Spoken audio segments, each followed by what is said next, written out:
Oke, oke. Jadi udah jelas ya, udah clear ya teman-teman di sini ya bahwa memang sebenarnya kalau saham itu judi ya sebenarnya perilakunya, bukan bukan bursa sahamnya, Sahamnya. bukan saham yang menjadi apa namanya yang selanjutnya disalahkan gitu ya. Akhirnya teman-teman nggak mau berinvestasi di saham gitu kan. Nah itu teman-teman ya, jadi saya juga ada kebayang gitu kan. Ini kan kantor saya depan depan jalanan nih kan, ya kan. Nuhun. Saya juga berpikir juga kalau misalkan saya taruhan sama teman kantor saya nih 1 menit lagi aja mobil apa yang bakalan lewat gitu kan. Terus kita taruhan gitu kan. Itu kan masuk judi juga ya gitu kan. Nah, Betul, apakah jalanannya itu judi? Kan bukan judi ya jalanannya ya. Itu kan betul. tempat alat untuk transportasi kan. Nah, ya, Ya, cukup cukup masuk akal gitu ya. Oke kan, kita apa namanya masuk lagi nih ke mungkin masalah mekanisme ya kan. Eh, Dulu saya pernah punya temen yang investasi di salah satu saham, ya. Terus itu investasi ya, bukan trading ya. Dia investasi, ini kan daftar efek syariah ini kan selalu diperbarui nih kan, setiap 6 bulan sekali kalau nggak salah ya, setiap 6 bulan sekali diperbarui. Tiba-tiba ya dia nggak pernah ngecek lagi tuh portofolio sahamnya, Mang. Dia nggak pernah cek, sekalinya dicek langsung digaris atau udah keluar lah dari daftar efek syariah gitu. Nah itu gimana tuh Kang hukumnya? Padahal kan kalau kita ya kita nggak tahu dia megangnya udah berapa lama gitu ya saat setelah dia keluar dari daftar efek syariah gitu kan. Sedangkan dari sisi transaksi kita nggak boleh ya namanya menjual saham yang bukan syariah gitu kan. Kalau kita udah terlanjur pegang saham, kemudian sahamnya itu keluar dari daftar efek syariah, kita pun mau menjualnya kan sebenarnya nggak boleh kan. Nah itu gimana tuh? Menurut oke. gambaran dari Maham sini. Jadi kalau memang kita sudah dari awal berniat untuk jadi investor atau pedagang saham syariah, salah satu risiko yang unik dari saham syariah selain dari risiko capital loss, risiko likuiditas, risiko suspensi ya, risiko delisting. Yang uniknya itu satu lagi, risiko dikeluarkan dari efek syariah, itu juga risiko. Nah, karena itu kalau yang Ya, memang sudah declare, mendeklarasikan dirinya sebagai investor atau trader syariah, ya mau nggak mau setiap 6 bulan harus mantau gitu. Itu juga salah satu ikhtiar, salah satu usaha untuk kehati-hatian kita. Itu sebagai tindakan pencegahan ya, maksudnya pencegahan, pencegahan kita masuk ke dalam efek yang bukan syariah. Tapi kalau sudah terlanjur bagaimana, Mang? Kalau sudah terlanjur kan di Quran tuh sering diulang gitu. Kalau kita melakukan dosa kemudian tidak tahu atau terlanjur gitu, misalnya sudah tahunya apa namanya, sudah lama gitu, baru tahu ini nggak boleh, itu kan diampuni ya. Illa maqad salaf itu sering diulang tuh. Kecuali yang sudah lewat atau yang tidak diketahui sebelumnya. Nah, bagaimana dijual saja misalnya? Kenapa? Terus tadi pertanyaan dari Kang Indra, apakah boleh jual? Boleh. Ya, kenapa menjualnya itu salah satu ikhtiar kita untuk meminimalisir memiliki barang yang tidak dibolehkan. Dan setahu saya di sekuritas itu yang nggak boleh belinya, kalau jualnya bisa. Saya kira seperti itu. Kalau misalnya membeli lagi saham itu yang sudah dikeluarkan dari isi, yang kebetulan kita punya sistem online trading syariah misalnya, itu nggak bisa dibeli. Tapi kalau jual kayaknya bisa deh. Gitu. Kalau dijual kayaknya bisa. Kemudian juga gimana jualnya ya? Seadanya di situ, kalau mau jual ya jual gitu. Jadi untuk lebih hati-hati ya, misalnya ada saham yang tidak masuk efek syariah, kita jual dulu aja. Akhirnya kita punya cash kan, kemudian kita bisa belikan saham lain. Gitu. Terus saya pertanyaan, Mang, kalau nunggu lagi gimana ya? Nunggu aja nanti silakan apa? Nunggu lagi aja siapa tahu masuk lagi ke efek syariah begitu. Pertanyaan saya sederhana, siapa yang menjamin bisa masuk lagi? Jadi kalau saya, prinsipnya, saya itu menghukumi yang sudah nampak nyata. Hukum bidzawahir wala tahkum bisarair gitu kan, kalau kaidah yang lain. Hukumilah sesuatu itu dengan yang sudah nampak kelihatan. Jangan menghukumi sesuatu yang belum jelas atau belum nampak. Dia masuk efek syariah itu belum jelas, belum pasti. Tapi dia keluar dari efek syariah itu pasti jelas, udah jelas dia keluar kok. Nah, maka saya dahulukan yang pasti ini, jadi saya jual aja. Berapapun ruginya saya jual, kalau saya. Kenapa? Karena nggak ada yang menjamin setelah itu dia akan naik lagi atau masuk lagi. Saya berikan contoh lah. Saya pernah cut loss besar di WSBP. WSBP itu dulu bagus ya, awal-awal gitu. Kemudian turun dan ternyata punya utang banyak. Karena punya utang banyak, akhirnya WSBP keluar dari efek syariah. Saya sudah menjual sebelum rilis laporan keuangannya karena sebelumnya sudah ada laporan kuartal sebelumnya itu udah jelek. Jadi saya jual aja. Saya bilang juga ke teman-teman, jual WSBP-nya. Memang kagok dong, tanggung nih, gimana lagi, belum ada efek syariah. Secara kinerja sedang jelek, saya bilang. Utangnya udah membengkak, kayaknya dia akan keluar dari efek syariah. Dan ternyata memang keluar. Jadi ketika keluar saya udah nggak punya. Makanya orang suka nanya, emang masih punya WSBP nggak? Itu tahun kapan saya punya ya? Kayaknya sebelum COVID udah saya jual gitu. Jadi orang masih menganggap karena mungkin nggak pernah lihat, menganggap saya masih punya saham itu. Padahal sudah dijual lama gitu. Kenapa? Karena kita juga sudah mengantisipasi ketika misalnya saham tersebut sudah utangnya membengkak, kita keluarkan saja dari portofolio kita. Ya. Dan di syariah saham kita punya aplikasi yang namanya Hissa, dan Hissa ini bisa mendeteksi atau bisa menyediakan jumlah utang berbasis bunga dan juga pendapatan non halal. Jadi kita udah tahu nih berapa persen nih sudah mulai meningkat nggak? Gitu. Kemungkinan kuartal depan atau periode berikutnya dia akan dikeluarkan dari efek syariah. Seperti itu kan? Oke, berarti ya itu termasuk dalam salah satu resiko lah ya.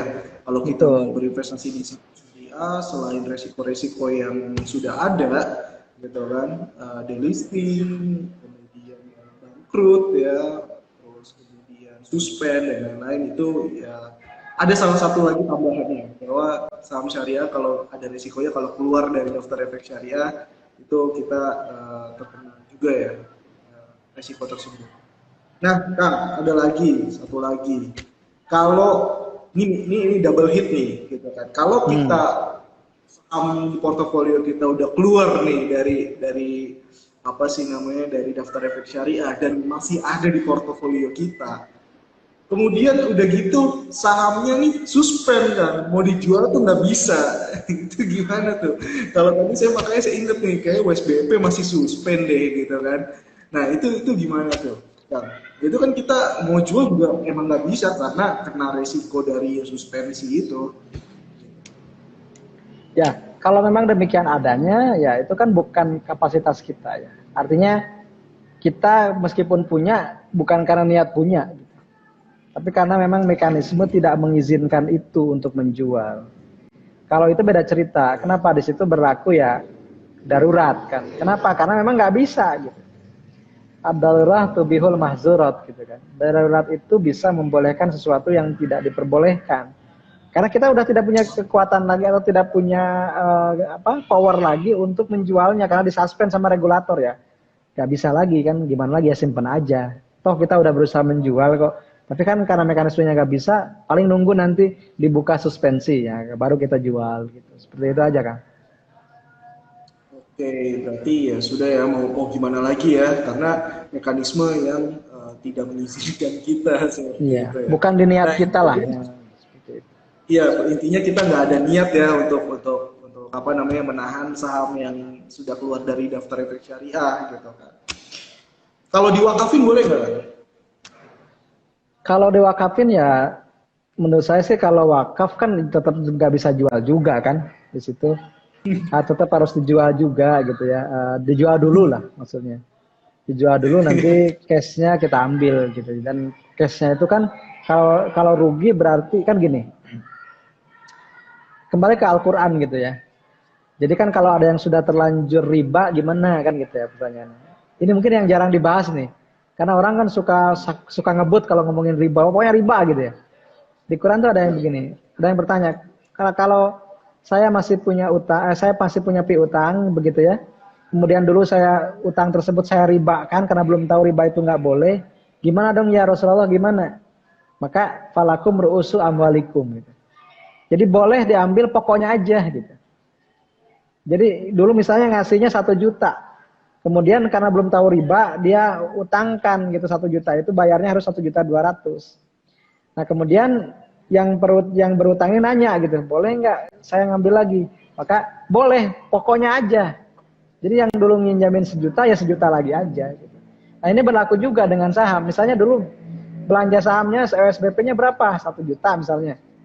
Nah kita ternyata WSBP-nya pas disuspend kemudian dibuka lagi dan dia sudah tidak jadi efek syariah. Katakanlah WSBP-nya 1.200.000. Kita ambil yang 1 juta aja, yang 200-nya itu biarin aja jadi dana sosial gitu. Dana sosial aja, dikasih aja gitu. Apalagi kalau misalnya ternyata tinggal modalnya 500.000. Itu mah udah habis modalnya juga nggak apa-apa gitu. Diambil aja. Jadi seperti itu, Kak. Oke, berarti udah jelas ya teman-teman ya. Buat teman-teman kalau ada yang mau bertanya bisa langsung bertanya di kolom pertanyaan ya, atau di komen juga boleh gitu. Tapi lebih baik sih di kolom pertanyaan aja biar gampang lihatnya ya. Oke, Bang, kita lanjut nih ya.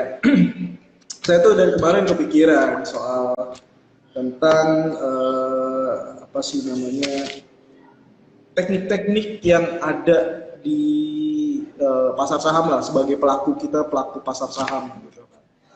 Banyak tuh tekniknya, ada yang pakai teknikal gitu kan, ada yang dia mau beli saham pakai teknik open sama dengan low gitu. Nah itu tuh sebenarnya boleh nggak sih kan? Karena kita nggak ngelihat emitennya apa gitu, kita nggak tahu nih. Kalau tadi kan Bang Amsi bilang yang penting kita tahu perusahaannya apa, berjalan di bisnis apa gitu kan, lalu kita beli sehingga kita meminimalisir goror. Tapi kalau ini kita cuman beli berdasarkan teknik yang kita pakai untuk membeli gitu kan, katakanlah open sama dengan low gitu. Terus lalu kita beli, tapi kita nggak tahu nih emitennya bergerak di bidang apa, bisnisnya kayak gimana. Nah itu gimana tuh Kang? Apakah diperbolehkan untuk membeli saham dengan cara seperti itu? Kalau saya tetap ke dasar fatwa tadi ya. Fatwa tidak mengatur kita belinya pakai apa analisisnya gitu. Karena yang menjadikan boleh tidak itu bukan masalah sebelum terjadi transaksi gitu. Kalau itu mah boleh-boleh saja pakai analisis fundamental kah, teknikal kah, dan yang lainnya juga silakan. Tapi yang diatur oleh boleh atau tidak transaksi itu ketika dia belinya sahamnya saham syariah atau bukan, kemudian dia menggunakan mekanisme syariah atau tidak, itu aja dari situ. Adapun tekniknya boleh-boleh saja, mau pakai apa ya, saya tahu lah open sama dengan low itu lagi viral sekarang gitu. Tapi saya sudah mengenal teknik itu sejak tahun 2007 kan. Wih, ya. Jadi ketika sekarang viral itu, saya mungkin baru ngomong di sini ya. Ketika sekarang viral itu, saya udah nggak aneh sebenarnya ya. Itu udah lama teknik itu, dan ya mungkin bagi sebagian memang efektif gitu. Tapi bagi sebagian lain juga kesusahan juga mencarinya seperti apa. Dan bagi saya sekarang yang namanya apa? Yang namanya garar atau yang namanya tadi tidak tahu sahamnya, menurut saya sih, kalau saya sekarang ya, kayaknya sih sangat tidak mungkin orang kalau itu tidak tahu saham apa. Kenapa? Karena ketika dia ketikkan kode kan langsung muncul PT apa. Apalagi kalau misalnya diklik lagi misalnya profil, udah muncul tuh dia dagang apa. Minimal kenal namanya tahu lah. Saya kira kalau sekarang ada orang yang beli Akra, orang pasti tahu itu, pasti ada tulisannya AKR, Korpindo gitu. Kemudian kalau misalnya di beberapa sekuritas ada warna dari sektor kan. Kalau kuning kan Consumer misalnya, kalau biru ada, itu kan sebenarnya asal tinggal klik aja ada profil. Jadi karena sudah online sekarang, menurut saya orang itu justru lebih bisa meminimalisir goror hanya dengan satu klik gitu kan. Beda dengan dulu gitu. Harus berbasis koran, harus berbasis cetak. Sekarang bisa tahu langsung gitu. Oh ini slis. Kok kenapa ya slis naik? Oh ternyata itu sepeda listrik gitu. Motor listrik. Padahal dulunya itu saham tekstil kan.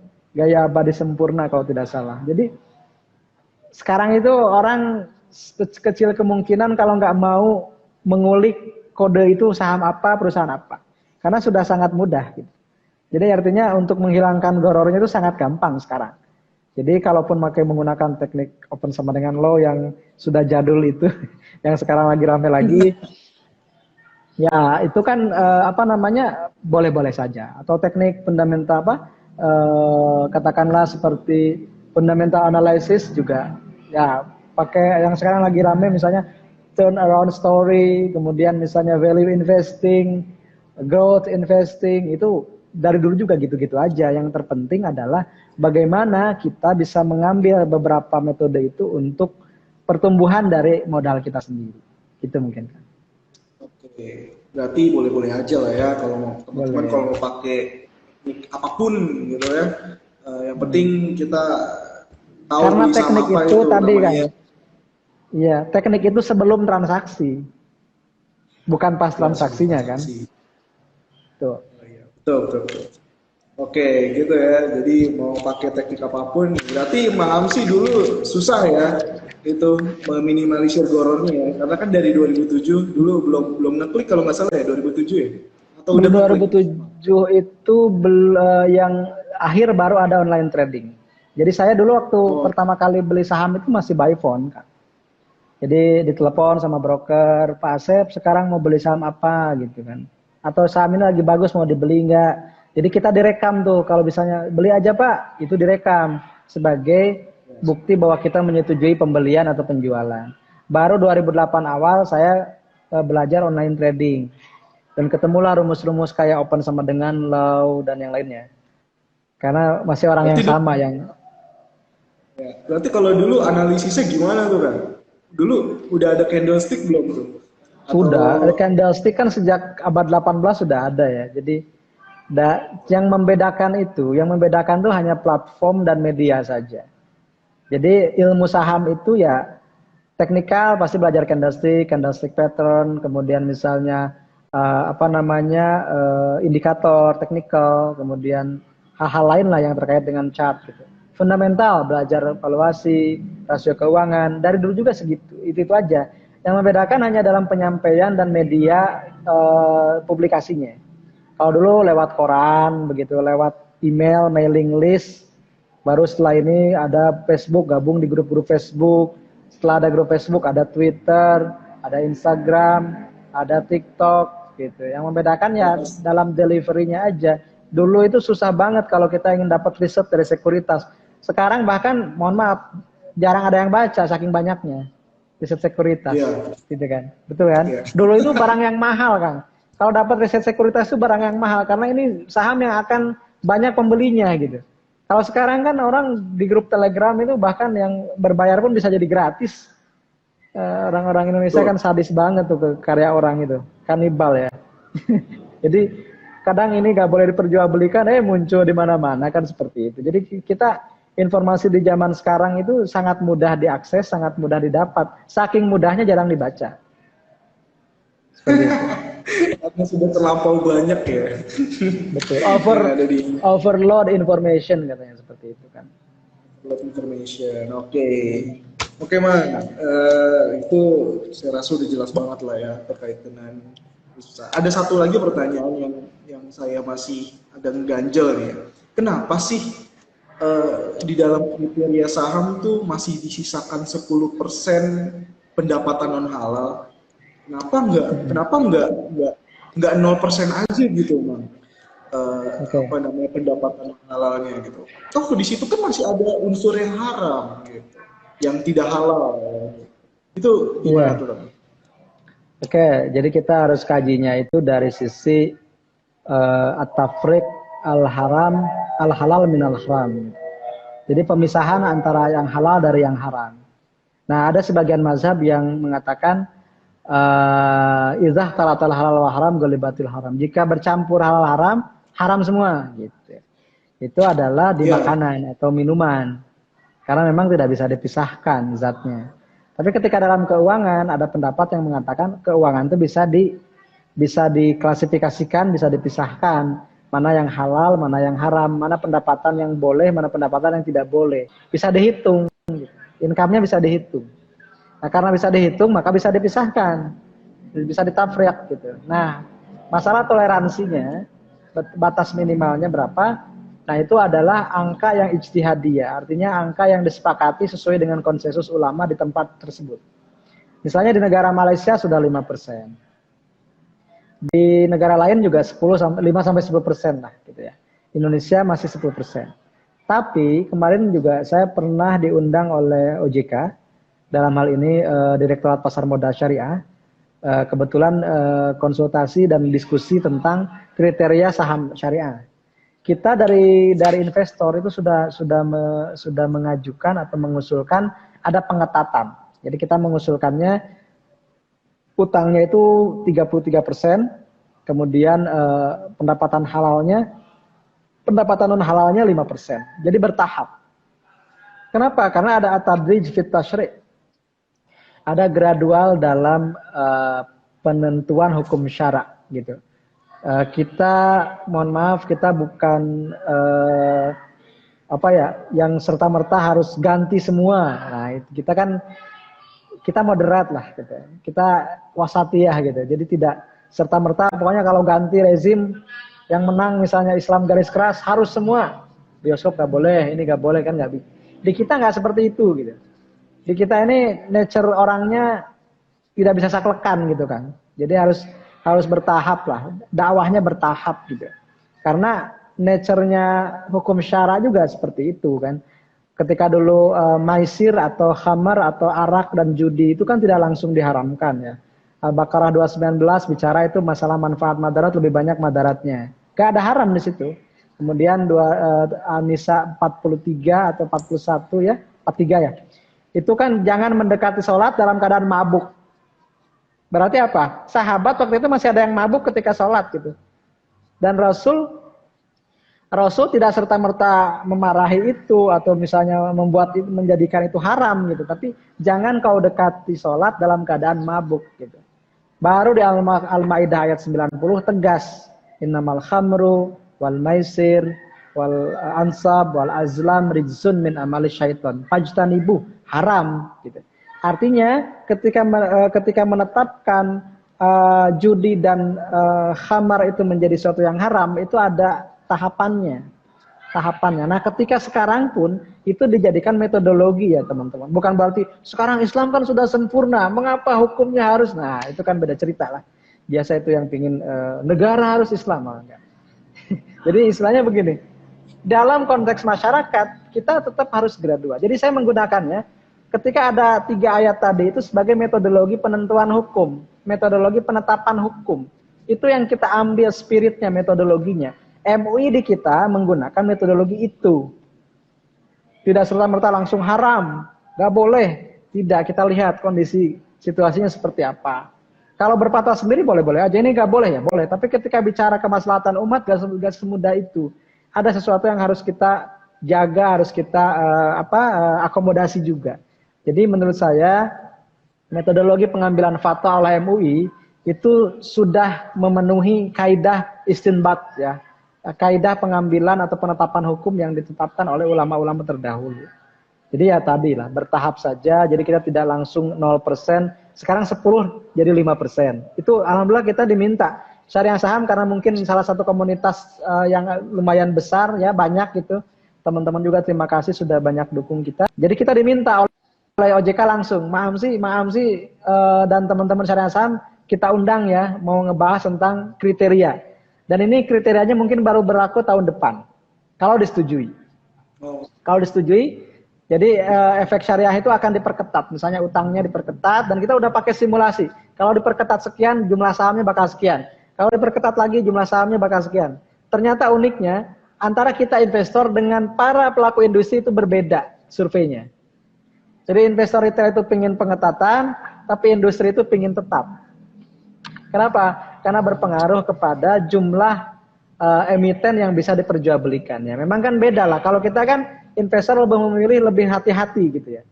Tapi kalau dari sisi pelaku industri kan lebih memilih ke exposure bisnis ya. Kita kan memang berbeda pandangan dalam hal ini gitu. Tapi kalau secara retail, secara perdagang secara kita sebagai investor, kita tentu perlu ingin pengetatan itu bertahap dan sampai mungkin kalau bisa ya 0% begitu. Kalau bisa ya. Seperti itu kan.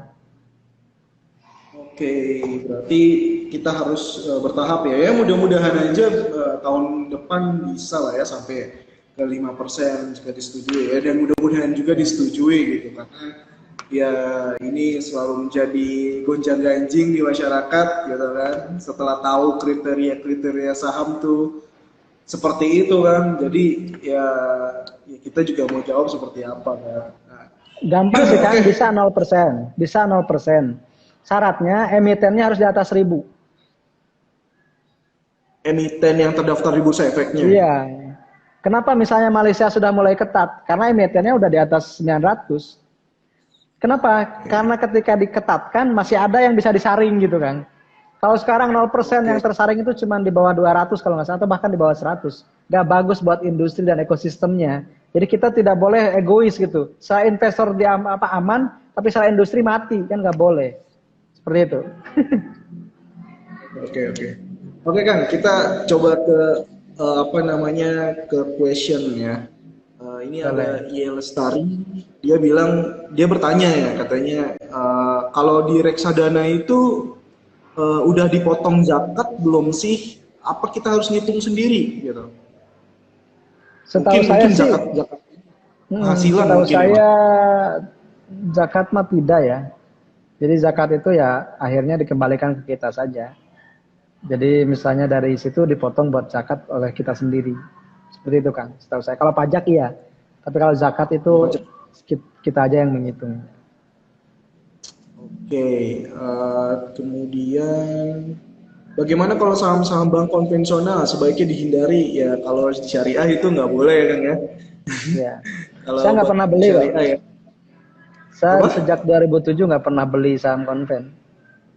Oh nggak pernah ya, berarti BCA, BNI. Ya, semenarik apapun pertumbuhannya saya nggak pernah beli. Karena bagi saya syarat pertama ya sahamnya harus syariah gitu. Kalau tidak ya nggak bisa. Kecuali bank BCA-nya dikonversi jadi bank syariah, baru saya beli. Ya BCA-nya udah ada sih BCA syariah tapi belum belum go publik ya. Betul. Saya coba cari di komen tadi kayaknya ada.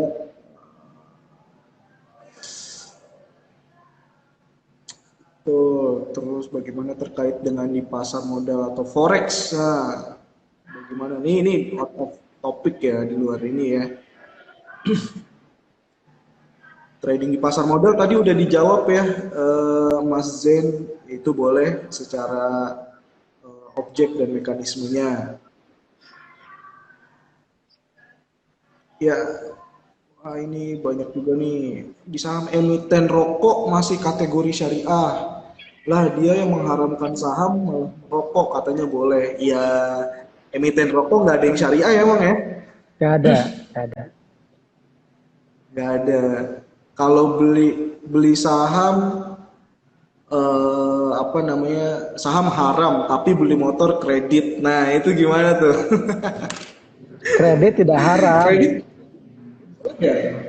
Kredit tidak sepenuhnya haram. Nah ini juga kadang orang pokoknya kredit itu riba. Nah mana dulu. Kredit itu kan hanya salah satu mekanisme pembayaran. Dan di pembayaran itu ada yang namanya buy taksit, ada buy besaman ajil, menjual dengan harga diangsur itu boleh. Yang penting akarnya apa dulu, misalnya murabahah kah, ijarah al-muntahiyah bitamlik gitu. Jadi yang kadang ya tadi kan, karena kita perlu belajar banyak ya. Intinya ginilah, kalau misalnya kita beli motor, dibelikan oleh Kang Indra butuh motor, saya belikan motornya 15 juta. Saya belikan 15 juta dan saya jual ke Kang Indra itu 16 juta. Apakah boleh? Boleh. Boleh dong, jual beli dong. Namanya murabahah. Namanya murabahah saya karena Kang Indra katakanlah ingin punya motor tapi gak punya uang. Saya punya uang gitu. Akhirnya saya belikan, saya jual tapi ada keuntungan 16 juta. 1 juta keuntungannya. Kemudian kita nego sampailah 15 juta 500. Nah, yang 500 ribunya itu riba atau bukan? Bukan. Bukan, itu keuntungan, margin, itu rabah namanya. Makanya disebutnya murabahah. Kemudian, karena Kak Indra tidak sanggup bayarnya tunai, maka bayarnya nyicil. Boleh nggak? Boleh, itu kredit namanya. Itu namanya baik di zaman ajil. Menjual dengan harga diangsur. Nah, jadi sebenarnya koridornya ada ya. Cuman ya sekarang ini kan kadang orang pingin cepat aja. Kredit itu riba. Pinjam ke bank syariah pun riba ya karena nggak tahu akad. Akhirnya perjuangan kita untuk membumikan ekonomi syariah itu patah oleh orang yang pingin saklek gitu, pingin hitam putih langsung.